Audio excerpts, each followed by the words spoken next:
What's up, guys? Girl Gang, peeps, Padawans. I have a good one for you today for this Way Back Wisdom Wednesday. It involves The Crow, the movie The Crow, starring the late great Brandon Lee. And this particular yodaism was posted on February 21st, 2013. And yeah, one day I was in a nostalgic mood and wanted to watch one of my favorite movies of his, The Crow, and and as I was watching, it started to get, and thoughts starting to percolate within the old noggin up here, and like I always say, there's a method to the madness.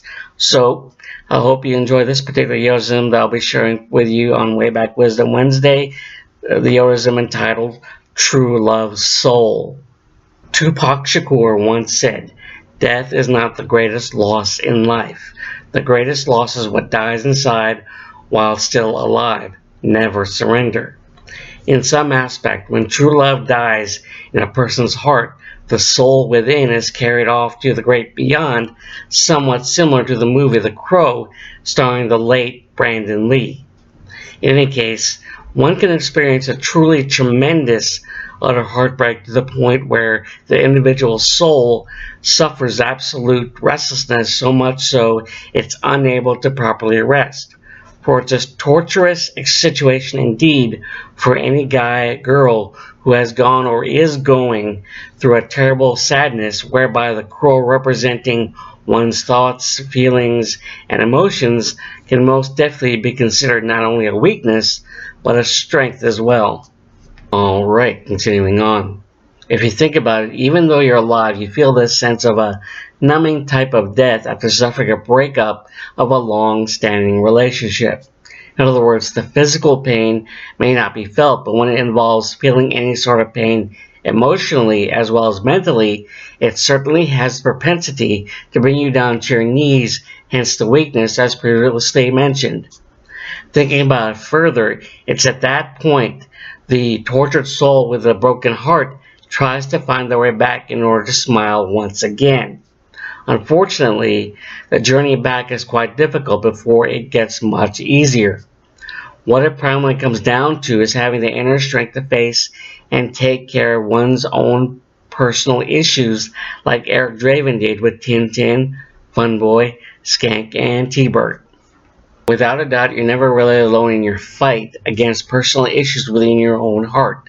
You see, as Eric Draven has Sarah and Albright supporting him, you have the support of gal pals and best buds helping you cope by having your back every step of the way.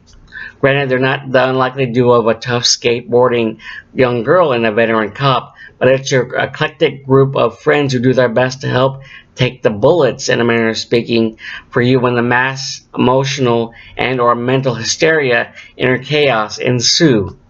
Hey, to have that type of strength in the bonds of friendship in the midst of dealing with unwanted pain and strife show how much you're truly loved/cared about by not just the people you know, but those you may not know as well.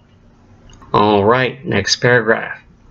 Let me ask you this question to those who know and have watched the cult classic movie. How did Eric Draven defeat the main villain, Top Dollar? If you answered grabbing him by the head and transferring the 30 hours of pain he felt concerning Shelley's death onto him, inevitably causing his ultimate demise, then you're correct. Of course, if every person had that particular real-life ability, they would, with 100% surety, transfer all the pain, sadness, disappointment, bitterness, suffering, anger, hatred, etc. towards an ex. Let me tell you something. I know a number of people who would put that ability to good use and they wouldn't hold anything back, giving him, her all they've endured in the past weeks, months, and or years. And finally, in retrospect, each one of us who are living a single life, such as myself, hope to one day spend the rest of our lives with our own Shelley, whereas for the females, it's their own Eric Draven. In the meantime, we're all to a certain extent have a crow's heart, where it's teetering between the land of the living and the realm of the dead. Yet for a lucky few, they're fortunate enough to have met/fallen into an eternal true happiness that far surpasses life and death. Essentially, it's a rarity these days to have a forever love where there is no sign whatsoever of a crow appearing and carrying off the pieces of a broken relationship to the land of the dead.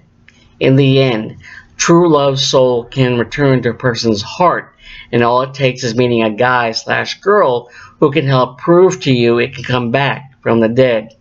And there you have, my friends, the yodaism entitled True Love's Soul.